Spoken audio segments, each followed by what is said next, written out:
One of the biggest struggles that I see entrepreneurs have is that they don't know how to manage their projects.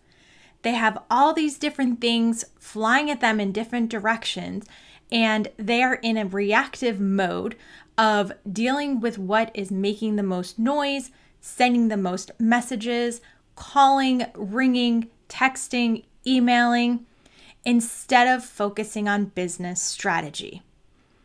Now I get it. Most entrepreneurs are visionary people.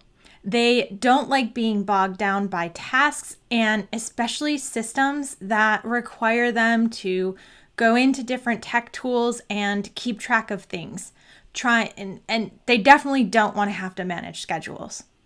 But the fact is that if you're an entrepreneur, especially one that is working solo or with a small team, having a project management system in place is critical.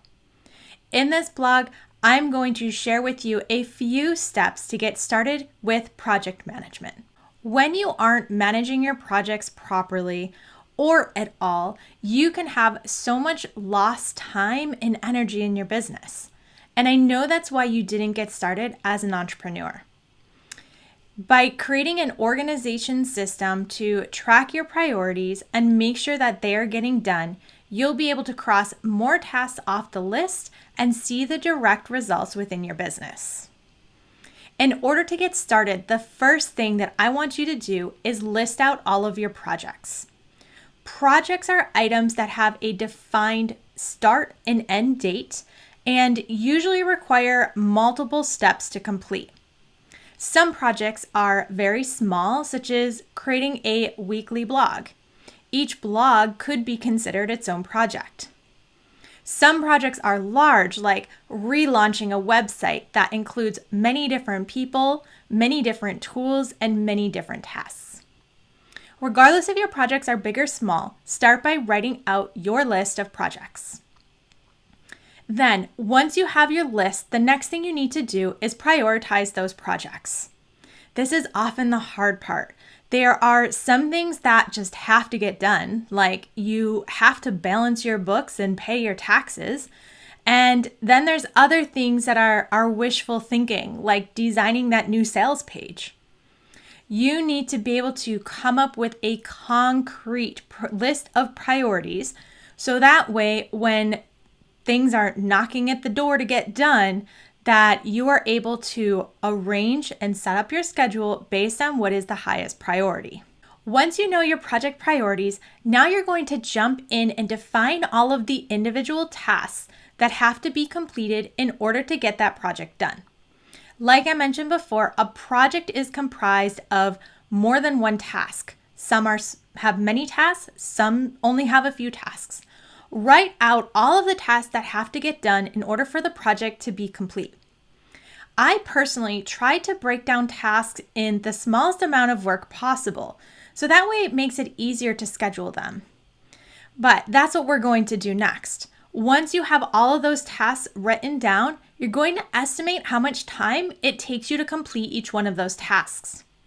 You may find that some of your tasks could take you hours, maybe even days. Maybe you have a task that you'll estimate at 1 week. You also might have a task that only takes you an hour. Really think about these larger tasks and identify maybe that larger task should be broken down into smaller tasks so that way you have the ability to schedule it, which is the next step. Once you have your projects, your priorities, and your tasks, and the estimated time to complete, this is where you're now going to put them into your calendar and make sure that they get completed. And if you have one of those larger tasks that you estimated out being a week or so to complete, this is where I'm going to really encourage you to see if you can break that down further into subtasks or smaller components. I personally try to break down every single one of my tasks into a unit of work. A unit of work for me is 1 to 2 hours. That is the maximum amount of time that I am generally able to schedule something into my calendar without having a meeting interrupt it or something else that I need to do. So when I'm breaking down those tasks and estimating out the time, I try to keep them at something that can be accomplished in 1 to 2 hours, so that way I can put it on my calendar and I know it's going to get done. Once you have all of this in place, you can then start to potentially look at different ways of managing your projects and tasks. I love to use the tool Asana for managing all of my work and personal projects. Asana makes it really easy to set up a project, define tasks and subtasks, and even include that estimated time to complete and syncing it with my Google Calendar. I hope this video helps you get started with organizing your projects and your tasks and really scheduling your time so that you can get work done and grow and build your business. Good luck.